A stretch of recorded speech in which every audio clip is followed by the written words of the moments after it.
After spending 2 years with the medical team supporting impoverished countries, my term was finally over, and next month was supposed to be my wedding. I finished quarantine and quietly returned home, hoping to surprise my fiancé. But what I found was a pile of over 100 wedding planning books on the coffee table.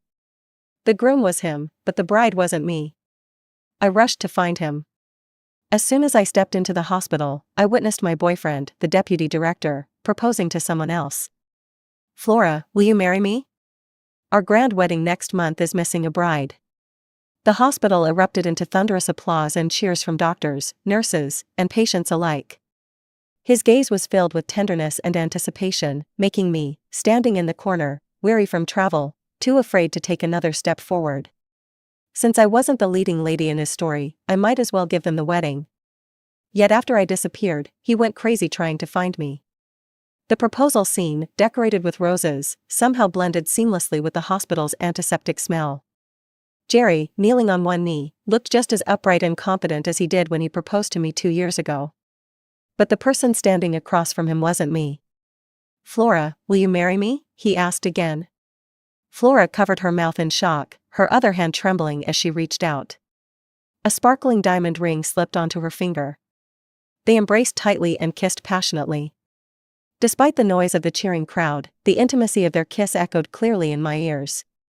I couldn't help but rub the engagement ring Jerry had given me before I left.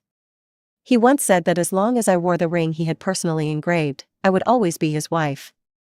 But the ring had been too small. So, he handcrafted a chain and sent it across the ocean, telling me to wear the ring as a necklace, keeping it close to my heart. After so many years, the red cord had grown fragile. With a slight tug, it snapped. The ring, now free, slipped from my neck and rolled to Jerry's feet. He glanced at it briefly, picked it up, and casually tossed it into the trash can, just like he had discarded the 10 years of love I had given him. After Flora said yes, Jerry gestured grandly, and a nurse began handing out small gifts to everyone present. Amid the endless stream of blessings, the two of them walked past me, fingers intertwined. I clutched the small gift in my hand and nervously adjusted my mask higher over my face. "Jerry, wasn't the wedding supposed to be for my sister?" Flora asked playfully. "Silly girl, you think someone like her deserves the grand wedding I prepared?" Jerry snorted, brushing the tip of Flora's nose affectionately. "After spending 2 years in that poor country, she's probably a mess by now. Every time she video called me, I couldn't even stand to look, I was afraid I'd throw up. But Jerry, if my sister comes back and finds out I'm the bride, won't she kill me?" Jerry chuckled indulgently. "With me here, who would dare to say a word to the future director's wife? Why not make her your bridesmaid? She loves you so much, she'll definitely agree. Letting her be the bridesmaid is already a gesture of kindness.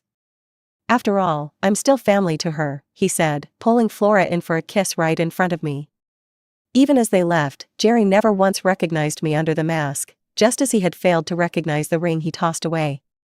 I returned home, humiliated, and packed my things. At the hotel, I called my medical team leader. "Captain, I want to sign up for the next medical mission." The captain, both delighted and confused, asked, "Weren't you back to prepare for your wedding? Isn't your husband going to miss you?" I scratched at the itchy red rashes on my skin caused by an allergy. It was unbearable, but nothing hurt more than my heart. The wedding is off. From now on, I'll just focus on being a doctor and saving lives. Sensing something was wrong, the captain, who had always treated me kindly, sighed softly. "Welcome back to the team. When you're busy saving lives, there's little time to dwell on other things. To be honest, you were the only one in the team who never had a visitor in 2 years. No matter how busy Jerry was, he could have come at least once.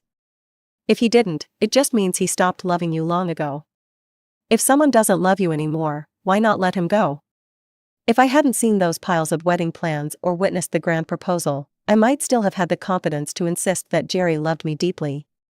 For 2 years, like a fool, I poured my heart out to him, constantly telling him how much I missed him and begging him to visit me. But compared to those wedding books, my longing and desperate pleas were nothing but a joke. On the way to the hospital, I kept convincing myself that Jerry was just taking extra care of Flora because she was my younger sister. But the moment I saw him on one knee proposing to her, I could no longer deceive myself.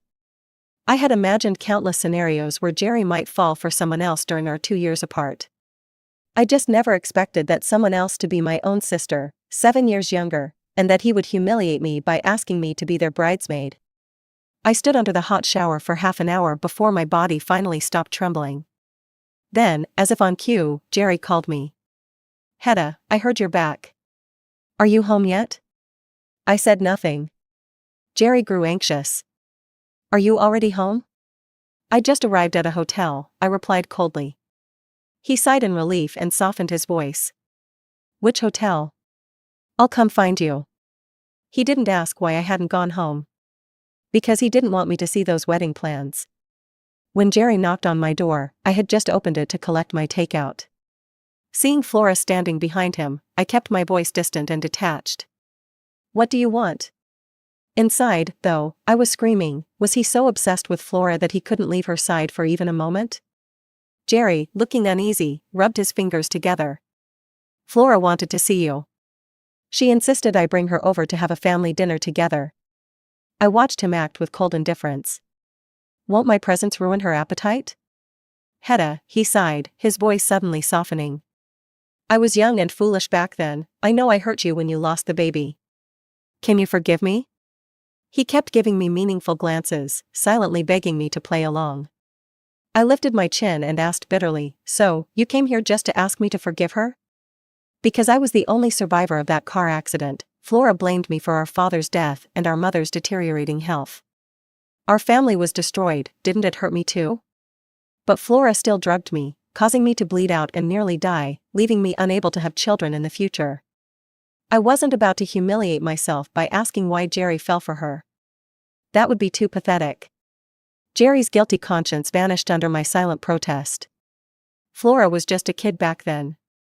She didn't know the drug would hurt you. She's felt guilty for years and has already apologized. Why are you still holding on to the past? Drugging me, causing me to lose my baby, and stealing my phone to stop me from calling an ambulance, all of that was now simply the past. And because I refused to forgive Flora, I was labeled petty. He was the one who rushed me to the hospital when I was unconscious. No one knew better than him how the pain of losing my child had haunted me ever since. But none of that mattered. He still fell for Flora and tossed me aside like I was nothing. Jerry tried to take my hand and place it in Flora's, hoping for reconciliation. I slapped his hand away and snapped, "What right do you have to ask me to forgive her? I spent all my wages putting her through school, gave her everything I could, and took care of her like my own child. And how did she repay me? By trying to kill me."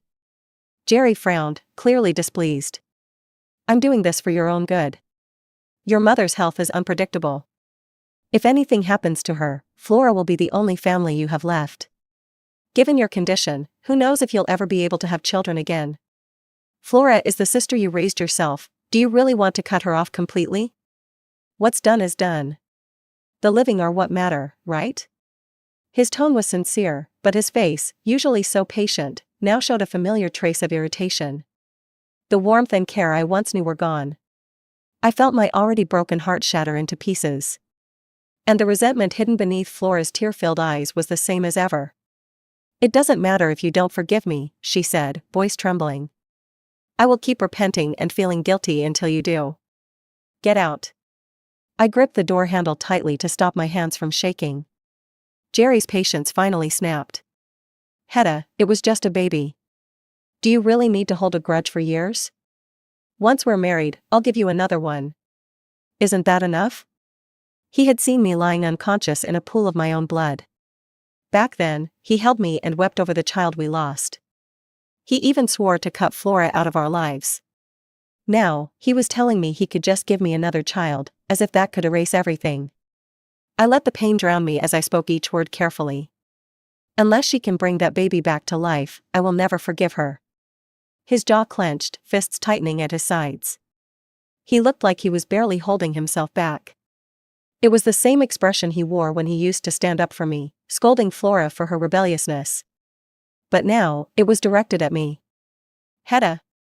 Fine, don't forgive her. But you need to apologize to Flora. I don't want people laughing at my fiancée for being a cruel woman who can't even tolerate her own sister. You're a doctor. You didn't watch what you ate while you were pregnant and couldn't even tell there was something in your water. Are you really saying you hold no responsibility for losing that baby? Yes, she made a mistake by drugging you. But if you can't even forgive your own sister, then maybe you deserve to be infertile for the rest of your life. He spat out the words, his voice shaking with anger, his eyes bloodshot. And in that moment, I caught the flash of disgust on his face. So, the man who once swore to love me forever had changed his heart because I might never be able to have children? The very pain and suffering he once comforted me through had now become the weapon he used to destroy me. Once, if I so much as looked sad about our lost baby, he would hold me and whisper, "Hedda, as long as I'm here, it doesn't matter if we have kids or not." He pulled me out of the darkness once. Now, he was the one dragging me back into it.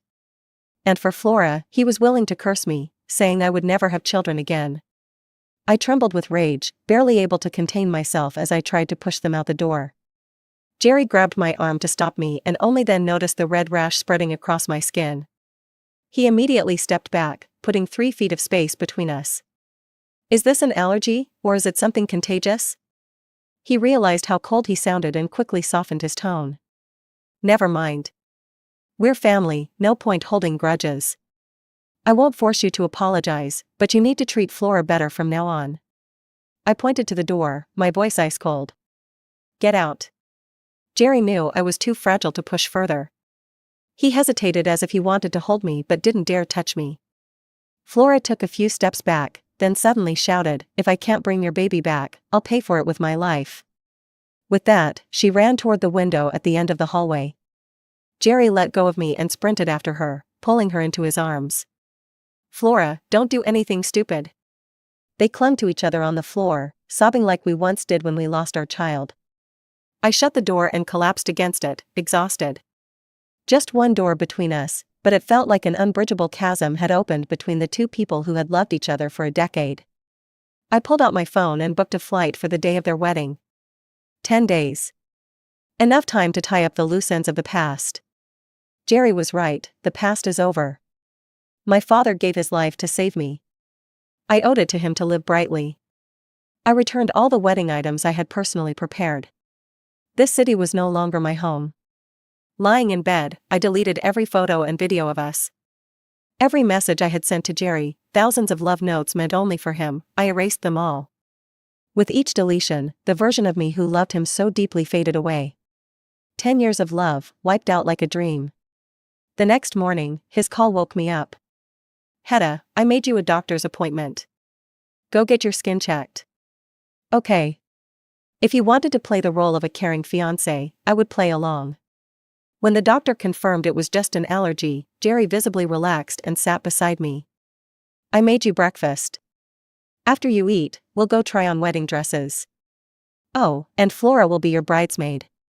So, during the 2 years I was away, the man who had never set foot in a kitchen had learned to cook. The breakfast was beautiful and smelled delicious, but it tasted like ash in my mouth. "Flora's feeling better now. Try not to upset her again," he added, leaning closer, his eyes darkening with desire. Humiliated and furious, I slapped him hard across the face. He covered his face in disbelief. "You came back without telling me in advance, didn't return home, and now you won't even let me touch you?" If I were truly some filthy, diseased woman, he would have thought I wasn't even worthy of eating the food he cooked.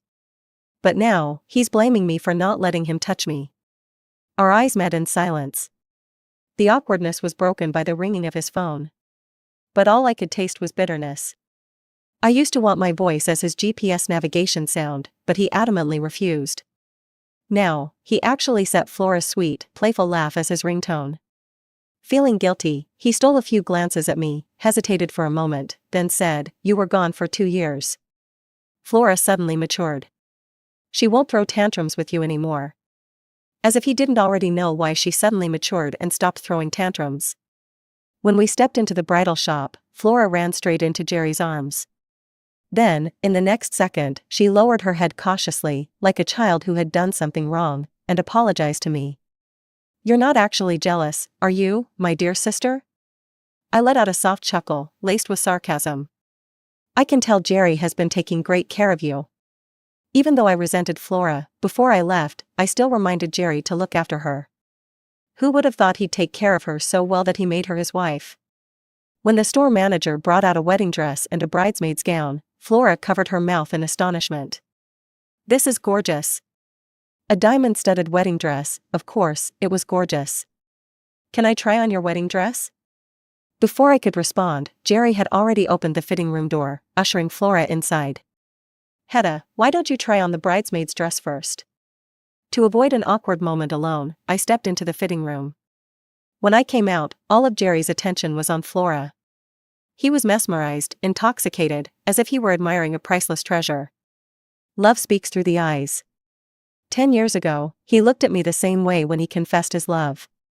Seeing Flora in the wedding dress like a goddess, the store manager immediately called a photographer over to take pictures of her and Jerry, claiming it was for store promotion.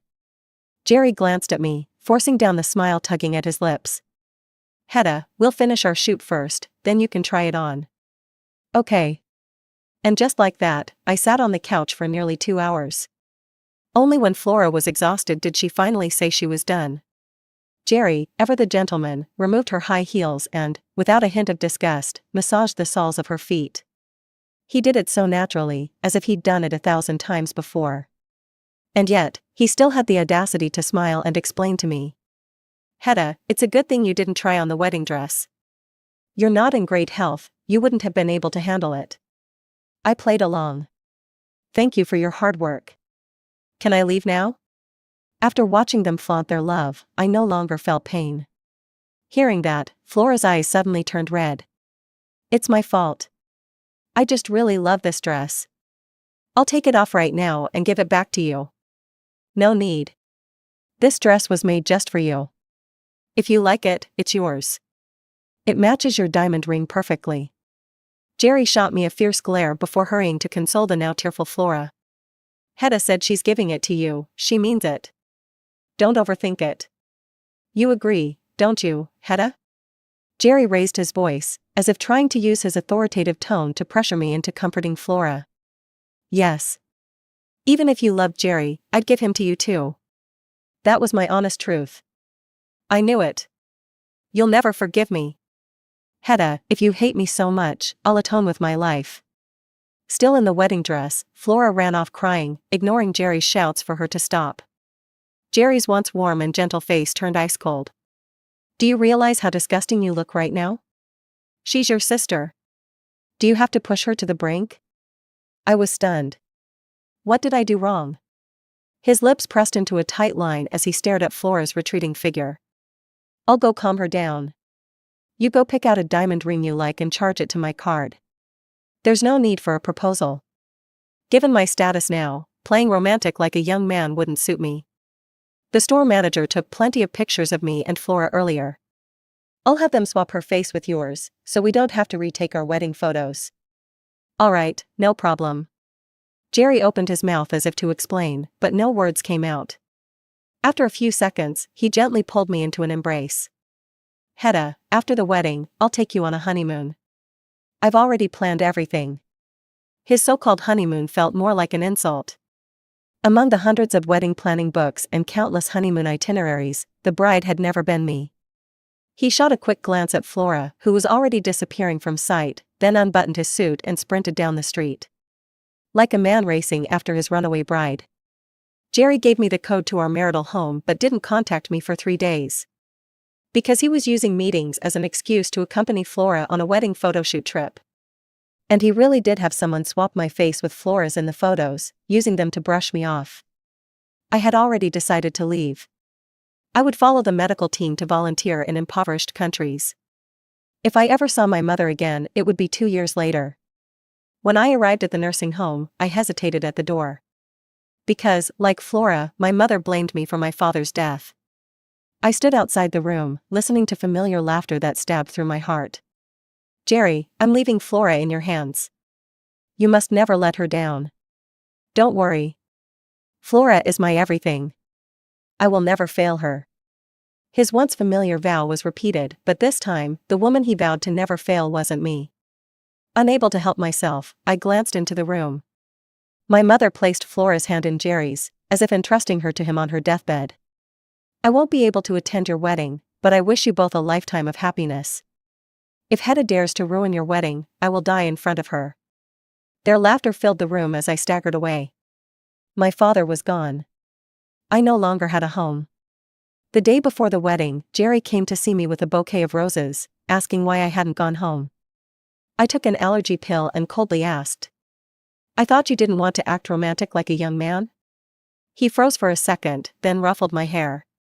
"We're getting married tomorrow, it has to be romantic." But the person he wanted to be romantic with was never me. The sudden smile on his lips wasn't for me either. He was thrilled that I would be there as the bridesmaid to bless their love. In just 2 years, he had forgotten I was allergic to roses. The next day, I went to the wedding venue and took a walk around. The giant poster only magnified the sloppy edit of my face replacing Flora's in the wedding photos. I tore it down, revealing their stunning, real wedding photos underneath. Throwing the fake wedding photos into the trash, I headed straight for the airport. As the flight attendant reminded me to turn off my phone, Jerry and my mother's calls came flooding in. I turned off my phone, pulled the blanket over me, and went to sleep. I didn't need to guess how my mom would curse me out, I already knew. And as for how Jerry would scold me? I couldn't care less. Supporting underprivileged countries was our shared dream. Since he had just been promoted to deputy director of the hospital and was swamped with work, I took on the responsibility of pursuing our dream and left for Africa. He had promised me with a ring, saying, "When you return with glory, that will be the day I marry you." But when that day finally came, he chose to marry someone else. I couldn't help but wonder, when he pushed so hard for me to go abroad, had he already planned to break up with me? Or was he genuinely hoping I would fulfill the dream we once shared? My thoughts were a tangled mess, impossible to sort out. Had the past 10 years of love been nothing but a foolish dream on my part? When the plane landed, I knew it was time to go where I was truly needed. The medical team leader and my colleagues came forward to greet me. "Hedda. Welcome back." Dressed in their white coats and holding fresh flowers, each of them gave me a warm, heartfelt hug. In this country, our medical team was as respected as celebrities. A crowd gathered around us, bowing in gratitude. Back at our familiar base, the local children laughed and ran off to spread the news of my return. The sense of being needed and loved filled the emptiness inside me. After all, we are human, who wouldn't be moved by kindness? Even children in a foreign land appreciated what I had done for them. Yet, my own family treated me like an enemy. I didn't even realize my face was wet with tears until the team leader wrapped an arm around my shoulder, his expression kind and gentle, as he reminisced about my first days here. "You see," he said, "this world may be broken, but there will always be people working to patch it up. Every small thing we do carries meaning." Out of nowhere, Grace, a young nurse with a mischievous smile, popped a piece of candy into my mouth. "The ones who betray true love deserve to swallow 1,000 needles, she declared. "But your life should be sweet." Grace used to envy the love Jerry and I shared for 10 long years. I still remember how she would lie beside me, wide-eyed, dreaming of her own Prince Charming. But my failure shattered her most romantic fantasies about love. Trying to cheer me up, Grace handed me a dessert with a playful grin. "Hedda," she said, "love only slows down a woman's sword. We should focus on becoming the best doctors and earning the admiration of the world." One by one, the others followed suit, presenting me with small, thoughtful gifts to lift my spirits. Ever since I saw Jerry propose to Flora, I had been struggling to hold myself together. But their kindness broke the dam. I stopped pretending to be strong and let all my suppressed pain and grievances pour out. After my father died, it was Jerry who helped me survive the darkest days of my life. When my mother, lying in a hospital bed, cursed me for not dying instead of my father, it was Jerry who stood by my side, enduring her wrath and caring for her needs. When Flora, like a parasitic leech, drained me dry while constantly stirring up trouble, it was Jerry who helped me clean up her mess. Before I left the country, I had been clear with Jerry. These 2 years apart will be a test for us. If you ever stop loving me, just tell me directly. I'll give you my blessing. At the time, he held me like he was losing a part of himself, crying like a fool. "Hedda," he had said, "my heart will always belong to you. Go chase your dreams, and I'll take care of your family. When you come back, I'll be here waiting to marry you." His promises still echoed in my ears. Yet the man who made them had already changed. I thought that when I returned, we would begin a new chapter of happiness together. Instead, he ended our story and started a new one with Flora. After crying my heart out, the weight on my chest finally began to lift. The agonizing pain deep in my bones started to fade. That evening, the team leader took us to the biggest restaurant in town. Surrounded by laughter and clinking glasses, we celebrated my escape from a worthless man.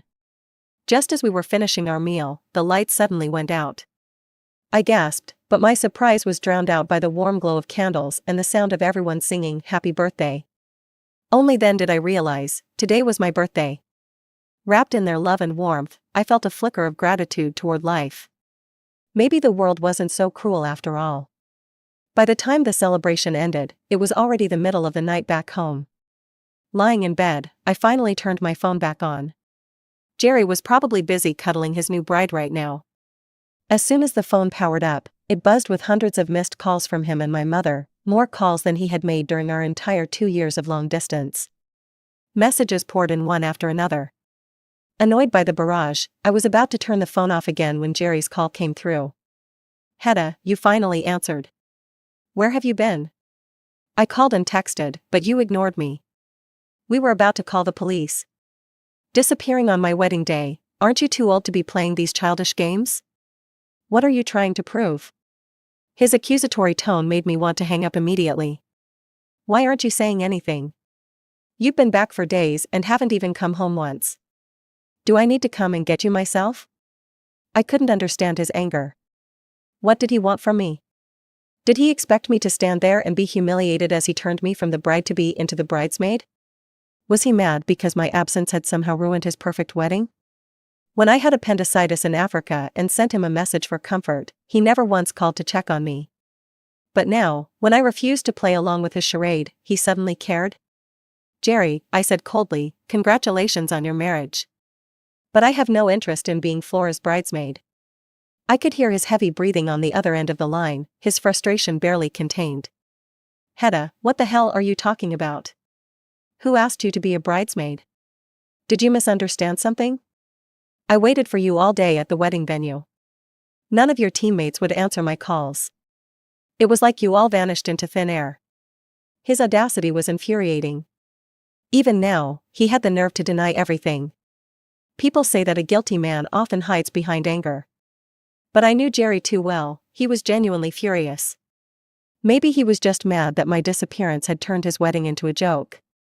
I scrolled through the videos my former colleagues had sent me from his wedding. Seeing him hand in hand with Flora, smiling as they walked down the aisle, made me sick. "Jerry," I said icily, "you planned to humiliate me at my own wedding. Was I not allowed to skip the show? Shouldn't you be thanking me for leaving quietly and saving you the trouble?" My cold tone drove him into a fury. "If you're not thinking clearly, you should see a neurologist. I've been planning this grand wedding for 2 years, and you just decide to run away without a word. What do you think that makes me feel? I know you saw me propose to Flora, but that was just practice, a rehearsal for when I propose to you. Can you stop being so sensitive?" This was the first time I had heard that proposing to another woman while kissing her passionately was just practice, and that it hadn't been carried out on the lead actress, me. His denial only disgusted me further. "When you proposed to her, I was right beside you.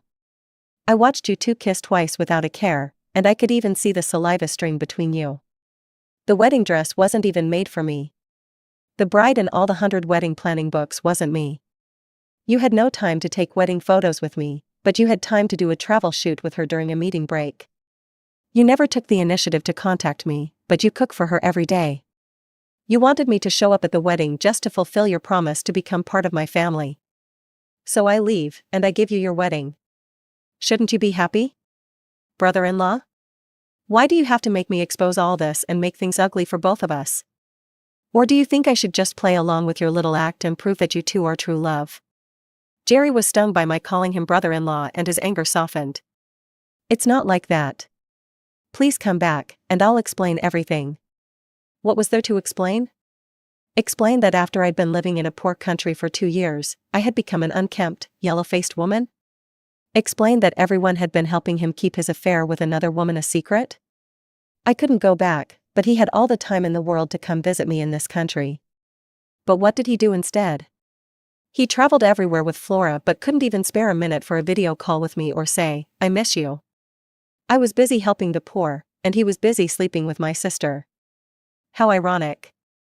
The facts were right in front of him, but he still kept arguing. If he truly cared, he would have noticed something was off with me long ago.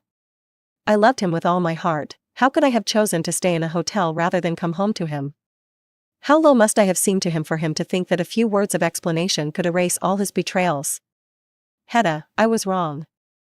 It was Flora who fell in love with me and threatened to die if I didn't marry her. Your mom was the same. I can't even imagine how painful it would be for you to lose a loved one again. I was forced into this. I know you're hurting now. Tell me where you are, and I'll come get you and take you home, okay? I couldn't help but laugh bitterly. Jerry, do you think this is some kind of joke? If he hadn't wanted it, no woman would have dared to climb into his bed. A female nurse had tried to seduce him once, but he scolded her so badly that she quit her job and left nursing. Flora's fake suicide threats? I'd seen them 100 times, and he still used them as an excuse. Scrolling through the news online, I learned that his plea for reconciliation was just another scheme for his own gain.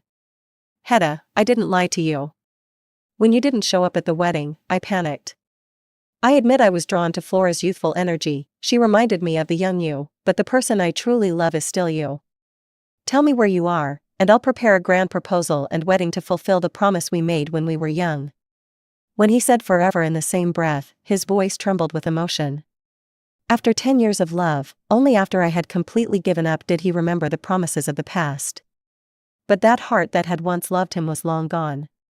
I wouldn't spend my life with a man who had betrayed me so easily. The things I once wanted from him now meant nothing when he offered them back to me. Jerry, stop lying to yourself. Yes, we once loved each other, but now that love is gone. You just want to use me to salvage your reputation. My love should never become the sword you use to hurt me. Hedda, I shouldn't have taken your love for granted. Before, you always followed my lead, but this time, it's me who wants to get you back. His persistence bored me. If you truly feel guilty, then take care of my mom and my sister. Consider it your way of fulfilling your duty. But as for me and you, we don't need to see each other again for the rest of our lives. I hung up the phone and blocked him. After being deceived by the one I loved most for 2 years, I only wanted to live for myself from now on. As the sun rose, my busy work made me feel grounded. After successfully saving a woman from a difficult delivery, she asked me to name her child. I later became the little girl's godmother. The sleeping infant held my hand tightly, and the smile on her face melted my heart. In this place with scarce medical resources, saving both the mother and child was nothing short of a miracle. In that moment, I was once again moved by life and proud of myself. The medical team shuttled between the wards and worked tirelessly on the operating tables, saving one life after another. And I, through saving lives, had found myself again. Every patient regarded me with deep affection. My simple face, the scent of disinfectant on me, was their reassurance. The ones who truly loved me didn't care that I was practicing medicine in a poor country. They didn't think of me as an unkempt, ugly woman. Sadly, Jerry, who once shared my heart of medical compassion and boundless love, had not only lost his love for me but also his sense of what it meant to be a doctor. In the last 2 years, after being promoted to deputy director, his vanity grew bigger. Had it not been for someone who reported him on the day of the wedding, I wouldn't have known that he had led a falsification scandal in academics. There are no shortcuts in medicine. He was no longer the young man I once knew. His confession was just an attempt to use my glory to wipe away his shame. If I forgave him, he wouldn't be the heartless man. If I stood up for him, Flora wouldn't be the deceiver leading him astray. After all, everyone who knew us knew that I was Jerry's girlfriend. Half a month later, the person who should have been in the country, overwhelmed with work, appeared at the door of my clinic. Jerry stood there holding roses, silently watching me work with red eyes. I was so busy that I couldn't spare a moment to acknowledge him. Only after I finished with my last patient and was too exhausted to stand up did Jerry immediately come over, wanting to rub my back. I quickly stopped him. Jerry, we've broken up. There's a line between men and women. Don't cross it. He was silent for a long time before finally calling my name in a hoarse voice. Hedda. His thin face was filled with longing and regret. Hedda, I was wrong. I never thought you would have to suffer so much. I shouldn't have looked down on you or been deceived by Flora. I brushed the roses aside and reminded him coldly. If you keep chasing me like this, Flora will be heartbroken. And by the way, I'm allergic to roses, so please stay away from me. Jerry's face turned pale when he heard that. He finally remembered that I was allergic to roses, and immediately tossed Flora's favorite roses into the trash can in the distance. Then, like a child who had made a mistake, he lowered his head and nervously twisted the hem of his shirt, pleading with me. Hedda, when I first agreed to Flora's proposal, I only wanted to humor her. I thought once she understood her feelings, she would stop obsessing over me, but I missed you so much. I saw the younger version of you in her, and I couldn't help but develop feelings for her. I really just saw her as a substitute for you, and that's why I fell so deeply. I swear, from beginning to end, the only person I've loved is you. His clumsy lies, no matter how well crafted, I could never believe anymore. After all, as long as I didn't provide evidence, he would forever believe he hadn't been caught. Jerry, I just went abroad, not isolated from the world. Do you really think I don't keep up with the news back home? Now you're trying to win me back, aren't you just hoping to use my reputation to cover up your academic fraud? From the moment you chose Flora, there's no turning back for us. I would never make a statement for someone who betrayed their principles. Hedda, you've misunderstood. I admit to all the charges. I'm willing to give up my future just to stay by your side. Wherever you go from now on, I'll be there. You once said you took 99 steps for me, and that you would always be there as long as I turned around. Now, I'll take the final step for you. I had said that before. But the final step between us was a chasm. An insurmountable gap. Even if time could turn back, we would never walk together again. He didn't see Flora as a substitute. He was just selfishly attracted to her youth and beauty. He neither loved me nor loved Flora. When Jerry was dismissed, Flora distanced herself from him to protect her own interests. Their grand love story wasn't so grand after all. Jerry stubbornly held on to me, refusing to let go. Seeing him cling to me, my colleagues came over to mock him.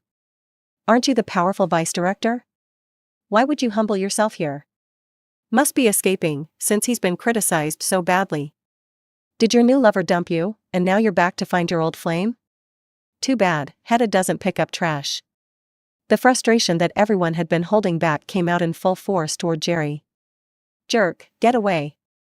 If you touch Hedda again, I'll break your hand. Grace saw Jerry and instantly became furious. Jerry shifted his gaze to those who were insulting him.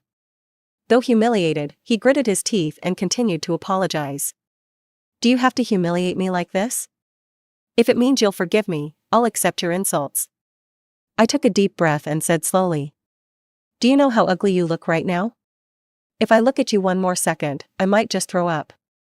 His face turned ashen from hearing those familiar words. How could you be so heartless? After 10 years of relationship, you just throw it away like it's nothing. What do you take me for? I was startled by his scream, wondering if he had lost his mind. Was this his way of admitting his mistakes and asking for forgiveness? Now, just a few sarcastic remarks from others, and he couldn't take it. What about the betrayal over the last 2 years? I didn't want to argue with him over right and wrong. From the moment I decided to escape the marriage, everything between us was over. The past is gone, go away. He grabbed my arm and refused to let go. Everyone makes mistakes. Can't you give me another chance? I promise I won't lie to you again. I've paid enough medical bills for your mom, and I've cut ties with Flora. What more do you want me to do for you to forgive me? He took a sparkling diamond ring from his pocket, knelt down on one knee. Hedda, marry me, please? His posture overlapped with that day when he proposed to Flora. The image of them kissing passionately while calling me an ugly woman resurfaced. But now, I felt little. The hurt was so deep, so sudden, that I was immune now. Just as I was about to reject him, a small figure ran out. He snatched the ring and threw it into the trash can. Bully! You'll never hurt Hedda. Then, many children and their families gathered around. They glared at Jerry, clearly ready to fight if he didn't leave. Jerry gritted his teeth and, despite the humiliation, dove into the trash can full of discarded medical supplies to search for the ring. I immediately called security to stop him from causing a scene. 3 days later, Jerry collapsed in the scorching sun due to a high fever that wouldn't subside. Someone took him to the emergency room, but no one contacted me. My colleagues, in tacit agreement, didn't want me to see him and add to my worries. However, when Jerry woke up, he had a different idea. He had caught a virus while digging through the trash for the ring. If he were in the country, with advanced medical care, he wouldn't have to suffer. But in this underdeveloped country, he had to endure a lot if he wanted to recover. Yet, he refused any treatment, saying he would only accept help if it meant seeing me. Even though his childish actions angered me, my colleagues dared not make light of his life. When I entered the hospital room, he was delirious from the fever. He kept mumbling, "Hedda, Hedda. I was wrong, please forgive me." His lifeless eyes immediately lit up when he saw me. "You're here." His hoarse voice carried longing, as if he had been waiting for his beloved to return home. I quickly shook my head to clear my thoughts. "Cooperate with the treatment, or you'll only add to my trouble if you die from this." I was just stating the facts, but Jerry, as if broken, bit his lower lip until it bled. "Can you still not forgive me?" Hope flickered in his eyes again. "No." The hope shattered. "You really have no feelings for me at all? Why does it feel like I can't live without you? Don't you feel any pain?" I couldn't help but laugh. "Because the heart that loved you has already died." The pain was deep, but the memories of him kissing Flora in front of me, pretending I didn't exist, made it all the more unbearable. On the hospital bed, Jerry's body slumped. After staring at me for a long time, his pale face became almost translucent. He saw clearly that there was not a trace of love left in my eyes for him. We were so in love. How did we end up like this? This question, only he could answer. I did a routine checkup on him as a doctor and then went on to attend to the next patient. His painful cries echoed through the simple hospital room. But I didn't stop. There were more patients waiting for my care. The end.